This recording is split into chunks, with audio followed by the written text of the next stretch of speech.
Good afternoon, ladies and gentlemen, non-binary chums out there.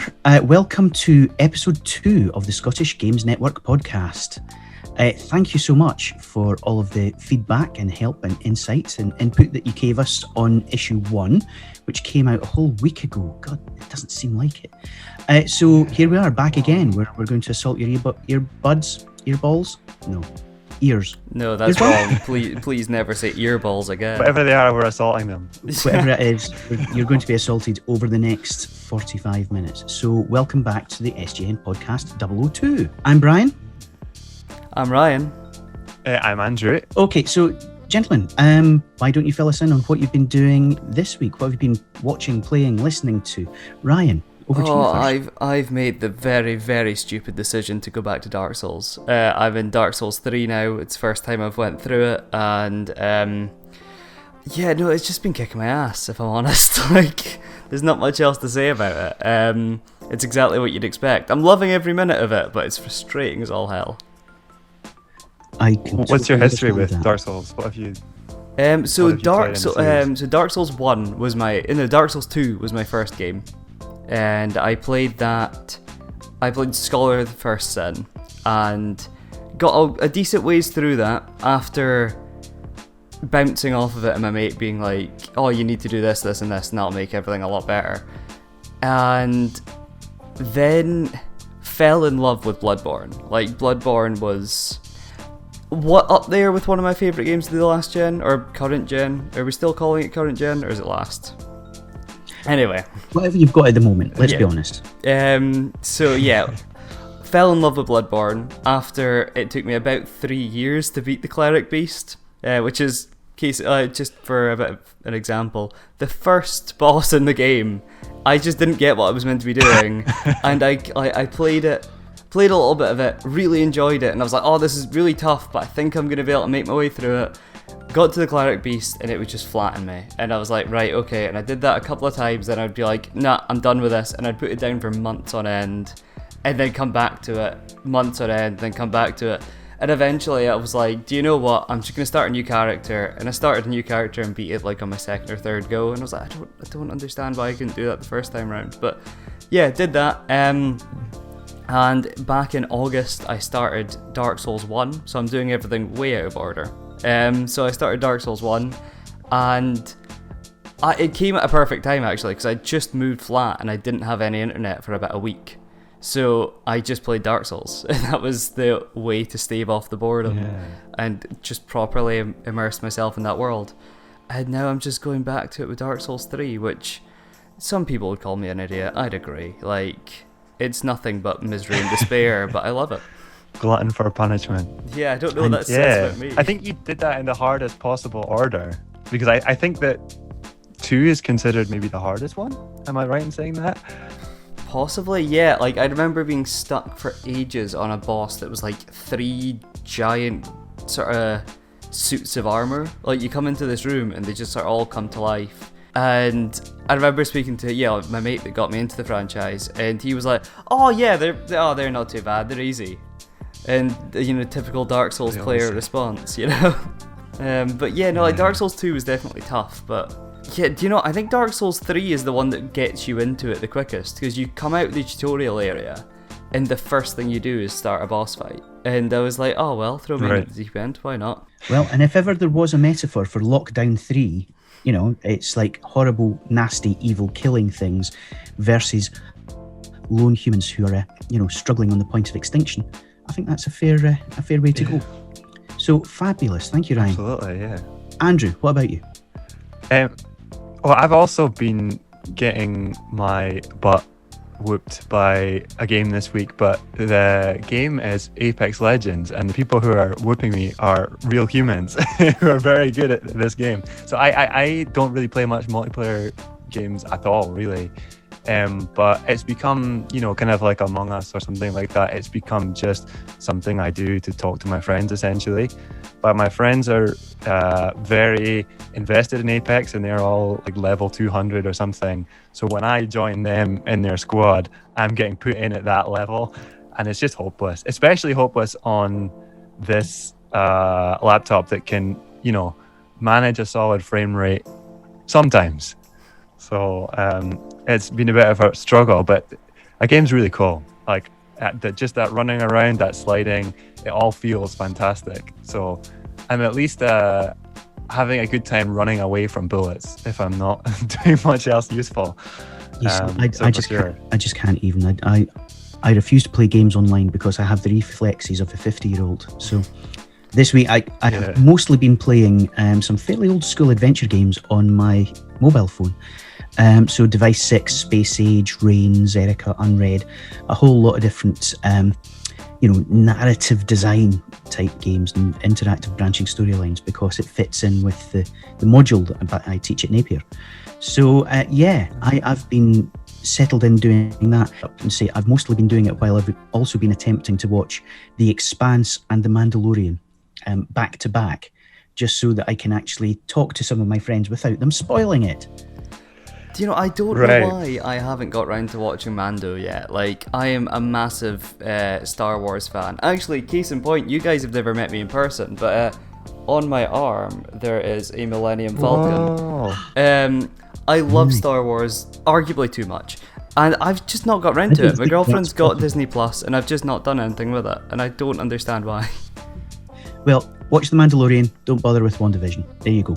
Excellent. Keep it Let's in call mind. it done. Fabulous. So, on to the recap. This is where we take you through all of the fun and interesting things that have happened over the course of this week. So it's been a busy week, and an awful lot of kind of business news happening when it comes to the site. So I'm going to kind of combine three of the stories that came in, and then I'll come to you, Andrew, because you wrote one of them. But we've had three different stories all about business support and all about getting your business off the ground and helping it to grow. Yesterday we published a story from the team at Henderson Logie up in Dundee, talking about their Start Your Own Games business webinar, which is pulling in some of the key founders and entrepreneurs from across the Dundee Games cluster, including Denki, Ninja Kiwi, and I think Hyperluminal Games. Then we had the Glasgow Creative Accelerator, which is open to creative businesses across the whole of the Glasgow area. And that's from the team at Elevator, who run the incubators up in Aberdeen and Dundee. That's going to be a good one, because really we need to see an awful lot more activity coming through in Glasgow. It's not quite got the traction that it has in Dundee and indeed Edinburgh. So, fingers crossed we see some good stuff coming out of that. And then finally, we wrote a piece about the Tentacle Zone, which is a new incubator for developers from excluded backgrounds. That's UK-wide, but they made a special plea for us to help get the story out across Scotland. So, Andrew, you spoke to them, didn't you? Yeah. It's really a terrific thing. And please, if you are in Scotland, definitely, and you think you might be eligible, definitely check it out, because it's giving you the kind of connections and relationships and advice from people inside the industry that you might take years to try to build up if you were doing it kind of naturally, whereas this is giving you an opportunity to get right in with there's Mediatonic there who develop Fall Guys. There's people from Marvelous, who are big worldwide publisher. There's like Chorus Games. These are and of course Green Man Gaming as well, being the big one from the UK. I think it's just if you're involved in this and you're working on your first game, you're gonna get advice on it, and you're gonna get it in front of people who you would really, you'd have to be really, really lucky to otherwise. So it's certainly worth checking out, I would say. Yeah, and it's specifically calling for people from disadvantaged and excluded backgrounds. So basically anyone who's not a straight white male, which has to be good, because diversity in the industry remains an issue and remains problematic. So Absolutely. If you're out there, check it out. We'll have all of the links to these stories in the show notes, and you can recap everything on the Scottish Games Network. Tuesday, we announced our partnership and the launch of the brand new Playaway Festival, which sounds like it's going to be absolutely incredible. And this is a brand new 2-week-long festival of gaming organised by the lovely people at the Tinderbox Collective. And the Tinderbox are normally known for musical performances. They have an orchestra, they've done online performances, a whole bunch of things over the last few years. But Lucy Holland, a friend of the show and all-round good person, who we will be speaking to at some point in the very near future, really pulled all of this together to explore the influence and the inspiration that games are providing to other areas of the creative industries and indeed to society in general.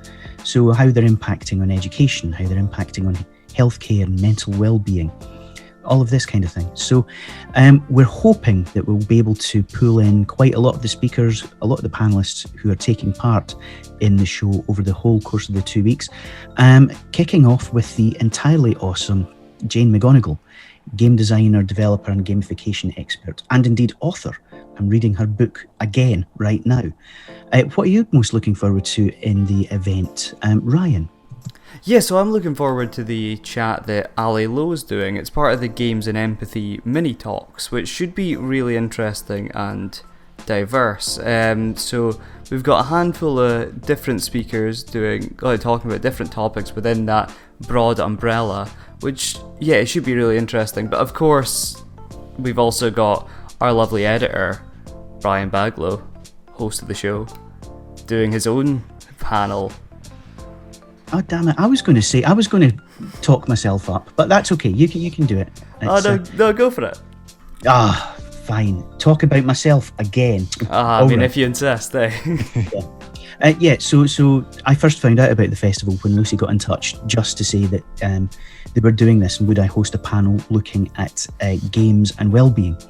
So we've got a fantastic panel. We've got Max from Glitchers, Alina from Yaldi Games, we've got Civic Digits, a whole bunch of people who are really, and Carla Brown from Game Doctor, obviously, who are all looking at games in contexts outside the mere entertainment and are starting to take things in very different directions, from learning life skills through to recognising, potential symptoms of dementia. So it should be really, really interesting. I'm really looking forward to being a part of it. Andrew? Well, obviously, Brian's panel sounds fantastic. Okay. But one I would like to recommend is one that I've actually taken part in before, which is the Bitsy workshop, the introduction to Bitsy. So this is run by Claire Morwood, who's part of the Biome Collective, and she did a version of it at the end of last year, which I took part in, and if you've never had any experience making games before, which I certainly do not, it's just a really friendly, nice kind of chat with some like-minded people, learning about how to use this kind of tool that is in your browser, and anyone can make something. If I can make something, anyone can make something in a short amount of time, and then afterwards you get to share what you made and see other people's stuff.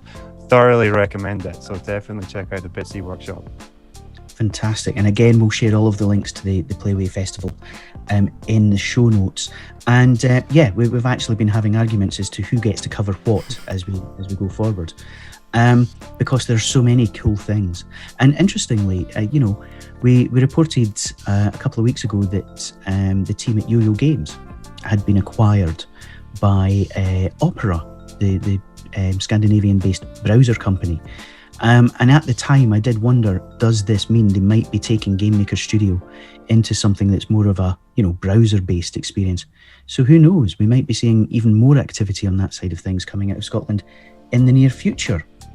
So moving swiftly on, we had a really fabulous in-depth piece look at a new game coming out of Scotland's Hyperluminal Games earlier this week. And Andrew, this was your piece. So tell us a little more about Cloudjumper.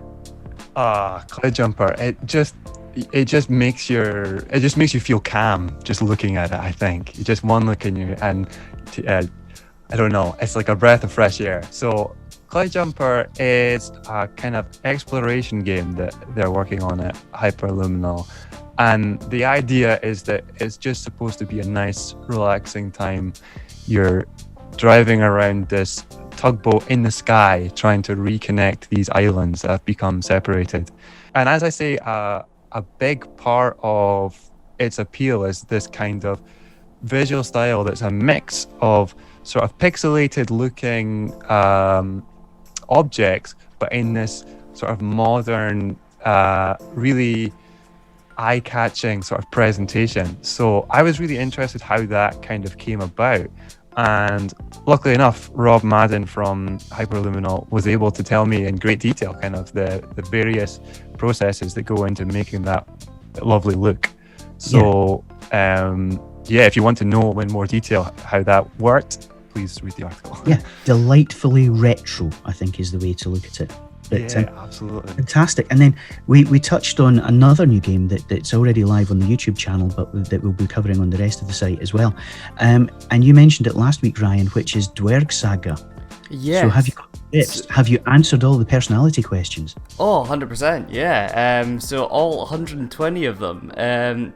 Like we said last week, that's a real bold way to start a game for you to boot it up for the first time. And it goes, nah, just close this window, follow this link, and go and answer 120 questions about your personality, and then take those take your results and throw them into this, so then we can make a clan of pseudo dwarves for you. It's really cool. I rambled on about it last week, so I don't want to take up too much of your time, but essentially the major selling point is that personality thing, where as the game goes forward, we'll see that individual members of your clan will react differently based on their own individual personalities. But yeah, I think I also described last week that Jock described it as Sims meets Minecraft, and that's a very great way to describe it, in the sense that, you are looking after these people, and they all do have their own needs, and they all interact with each other, but you're also trying to build a home, and resource gather, and take go on adventures, and it's just really cool. Anyone who is a fan of Dwarf Fortress is gonna love it, I reckon. It sort of strips back some of that world building, so you can focus more on your clan and on your dwarves as well, which I think gives it a bit more focus. Fantastic. And the interview that you carried out with Jock is available on the SGN YouTube channel now. Yes, it went live at 3 o'clock on Wednesday. So yeah, if you're listening to this at any point, it'll be live, so go check it out. Again, we'll give you the link at the bottom of the show. And then finally tomorrow, Friday, so it's a regular Freelance Friday slot. So Ryan, who came out of the magic hat this week? So we've got Andrew McKissick, a games writer. You might know him for his work on The Matrix Online and more recent titles, but we'll go into that in the article. Donna McAvoy, a 2D animator, who I looked at her showreel on her website, and I've actually embedded it in the article, so when you go and read that you can see it. It's just really cool. I love her style, and everything's quite stylized and quirky, but in a really cool way. And then the only designer ever to send us an animated GIF to use on the freelance directory, so big shout out to Donna. Fraser Maitland, who's a composer who's worked with PBS and the BBC and stuff, and has been classically trained, so some really cool stuff from him, and we've got links to his SoundCloud, as well as everyone who's mentioned in Freelance Friday. You'll have links to their personal social medias and examples of their work, so it's well worth giving him a listen. And we've got Matthew Cormack, who has got 65 individual projects on his website, which is just mind-boggling. I think they date back to about 2007-ish.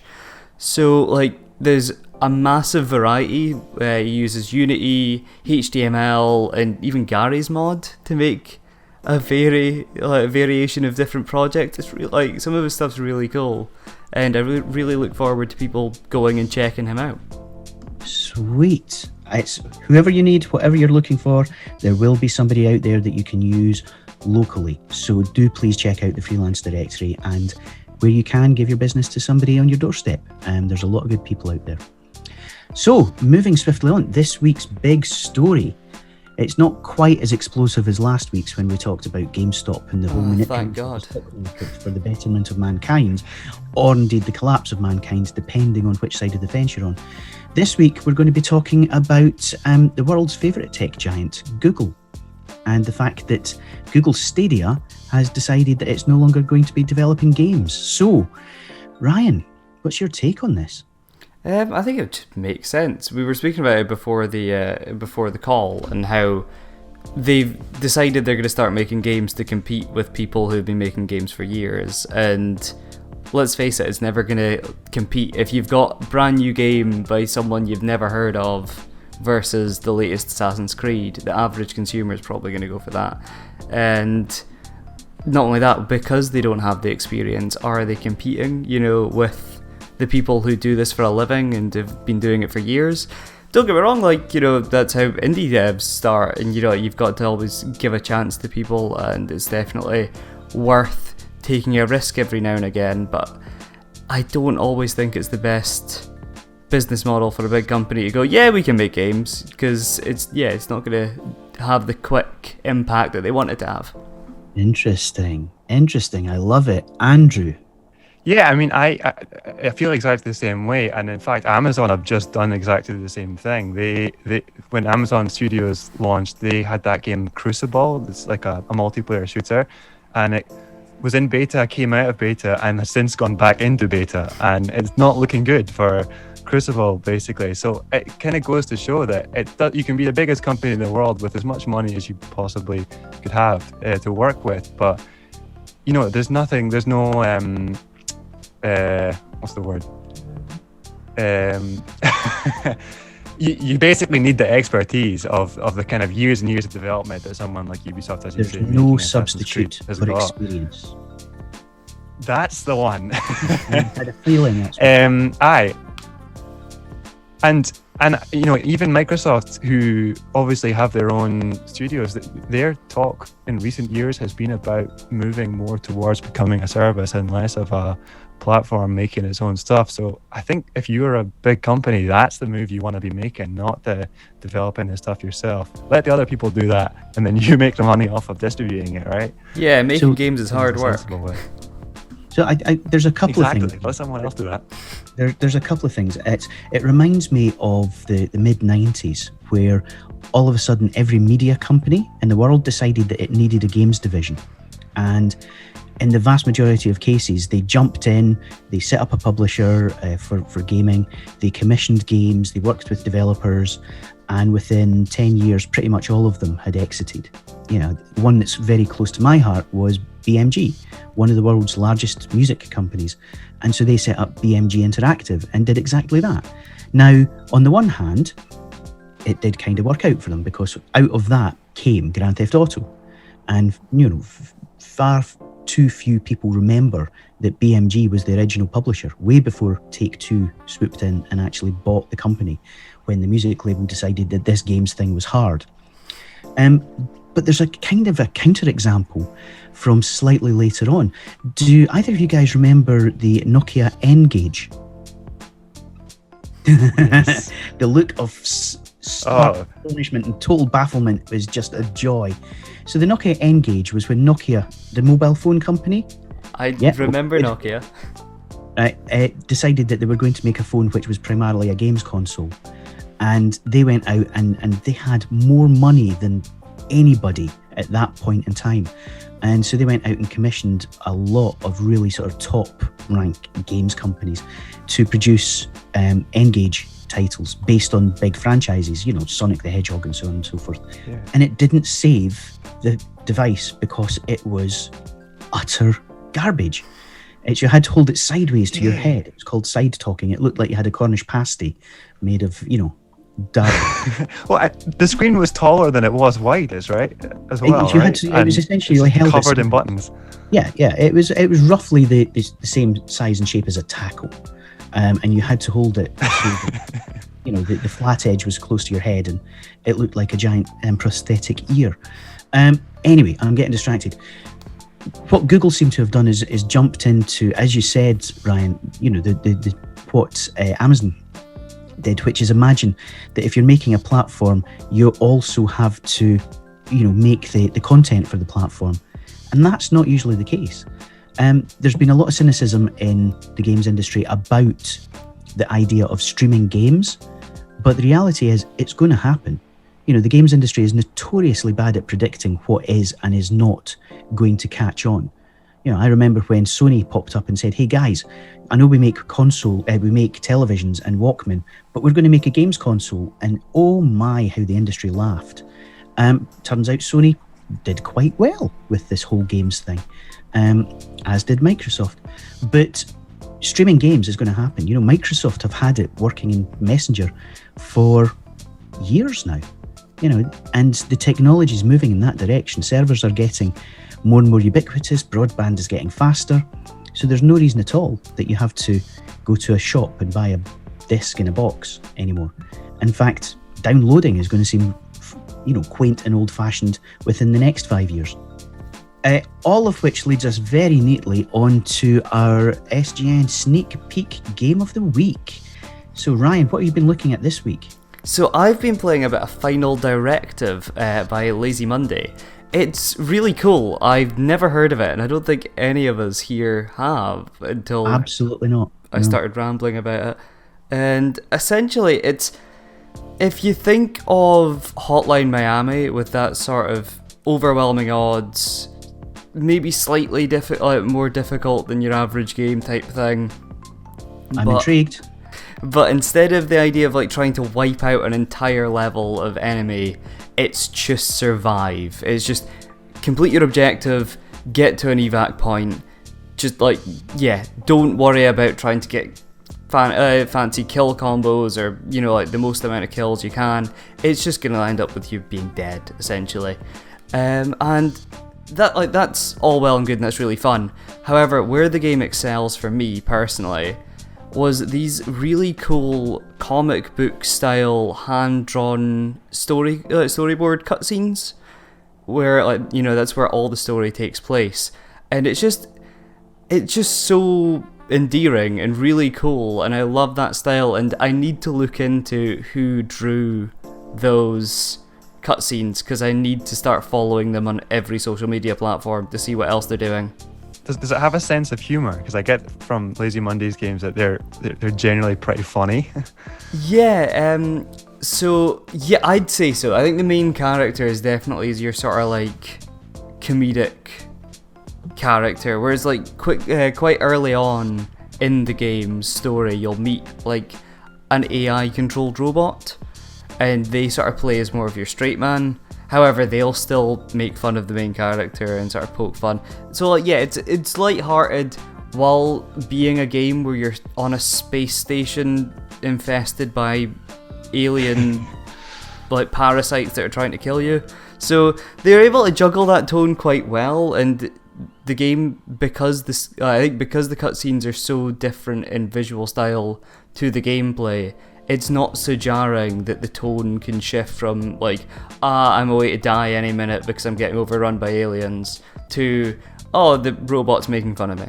Excellent. So you die and you have the Mickey taken out of you. Well, that sounds perfect gaming material. What platforms and where can people find it? So I got it on Steam, and I got it ridiculously cheap a wee while ago. It was in one of the sales, and I think it was sub £1 or something. So I'd say keep an eye out on add it to your Steam wish list, and you'll definitely definitely get your money's worth out of it. Fantastic. It sounds like a decent topic for an article or a feature on the site at some point soon. Keep your eyes open for that one, ladies and gentlemen. And then finally, what do we have coming up? What can our friends and followers expect from us in the next week? Well, over on the YouTube channel, you can always expect chatting on Mondays, and of course our gameplay feature, whether that's an interview or just me messing about with the game. And also, we have 2 interviews coming up next week as well, so you're getting bonus content because we love you that much. We have an interview with Playaway, Lucy Holland, speaking to us about the upcoming festival, and we have an interview with Edge Scotland, so stay tuned for that. Yeah, Edge Scotland, it's the competition which can give you up to £100,000 for a startup business. So certainly something that I think a lot of the studios in Scotland could certainly be doing a little bit more with.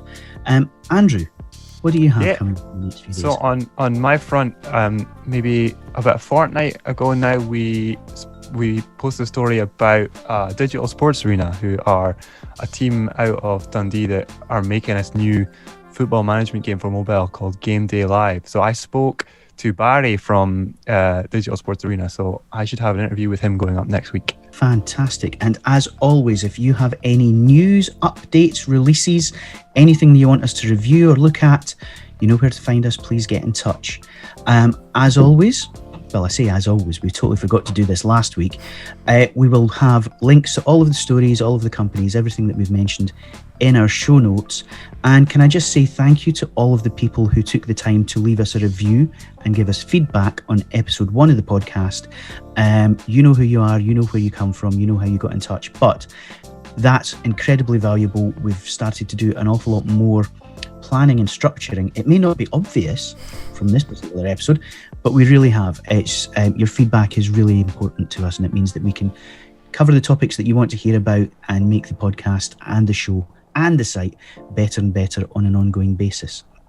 So you can find us on the website, scottishgames.net. You can find us on Facebook, LinkedIn, Twitter, Instagram, which Ryan has been picking up and doing wonderful things with. Yeah, stay tuned to that to see behind the scenes clips on our story. Oh my God, it just gets sexier and sexier. Scandalous. It's like being a proper media company. Oh, imagine. I love it. I love it. And you can track us down as, wherever your preferred platform and channel of choice. God, the alliteration in this episode has just been phenomenal. Off the chain. You're excelling even yourself there, Brian. It's because I haven't actually stopped talking since 9:30 this morning. So this is pure caffeine and adrenaline. So I should probably shut up now because I've got yet another call in about 3 minutes. So, gentlemen, thank you as always. It has been a real pleasure. I've been Brian Baglow. I will look forward to talking to you guys in the next week. Yeah, I've been Ryan. You'll see me on the SGN TV YouTube channel. And I've been Andrew, and you'll see me on the site. Thank you very much indeed, people. You take care out there, and we'll look forward to speaking to you soon.